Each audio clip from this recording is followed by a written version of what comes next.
ಉಗ್ರ ದಾಳಿ ನಡೆದ ಪಹಲ್ಗಾಮ್ಗೆ ಅಮಿತ್ ಶಾ ಭೇಟಿ. ಶ್ರೀನಗರದಲ್ಲಿ ಅಧಿಕಾರಿಗಳ ಜೊತೆ ಸಭೆ ನಡೆಸ್ತಾ ಇದ್ದಾರೆ ಅಮಿತ್ ಶಾ. ನಿನ್ನೆ ರಾತ್ರಿಯೇ ಶ್ರೀನಗರ ತಲುಪಿಕೊಂಡಿದ್ದಾರೆ. ಅಧಿಕಾರಿಗಳು, ಲೆಫ್ಟಿನೆಂಟ್ ಜನರಲ್, ಮುಖ್ಯಮಂತ್ರಿಗಳ ಜೊತೆ ಕೂತು ಚರ್ಚೆ ನಡೆಸಿದ್ದಾರೆ. ಆ ಸಭೆಯ ಬಳಿಕ ಪಹಲ್ಗಾಮ್ಗೆ ಅಮಿತ್ ಶಾ ಹೊರಡ್ತಾರೆ. ಪ್ರವಾಸಿಗರ ಸಂಖ್ಯೆ ಜಾಸ್ತಿ ಆಗಿದೆ. ಏರ್ ಇಂಡಿಯಾದಿಂದ ದೆಹಲಿ, ಮುಂಬೈಗೆ 2 ಹೆಚ್ಚುವರಿ ವಿಮಾನ ಹಾರಾಟಕ್ಕೆ ವ್ಯವಸ್ಥೆ ಮಾಡಿದ್ದಾರೆ.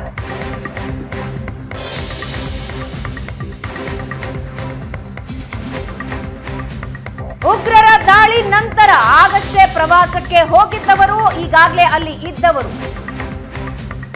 ಪ್ರಧಾನಿ ನರೇಂದ್ರ ಮೋದಿ ಭಾರತಕ್ಕೆ ವಾಪಸ್ ಬಂದ್ರು. ಭದ್ರತಾ ಸಂಪುಟ ಸಮಿತಿಯ ಜೊತೆ ಪ್ರಧಾನಿ ಮೋದಿ ಸಭೆ, ಏರ್ಪೋರ್ಟ್ನಲ್ಲೇ ಸಭೆ ನಡೆಸ್ತಾ ಇದ್ದಾರೆ. ಪ್ರಧಾನಿ ಮೋದಿ ಕಾಶ್ಮೀರ ಘಟನೆಯ ಬಗ್ಗೆ ಮಾಹಿತಿ ಪಡಿತಾ ಇದ್ದಾರೆ.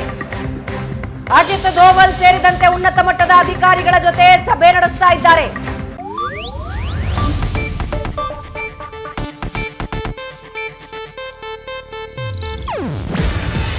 ಇದು ಏಷ್ಯಾನೆಟ್ ನ್ಯೂಸ್ ನೆಟ್ವರ್ಕ್ ಪ್ರಸ್ತುತಿ.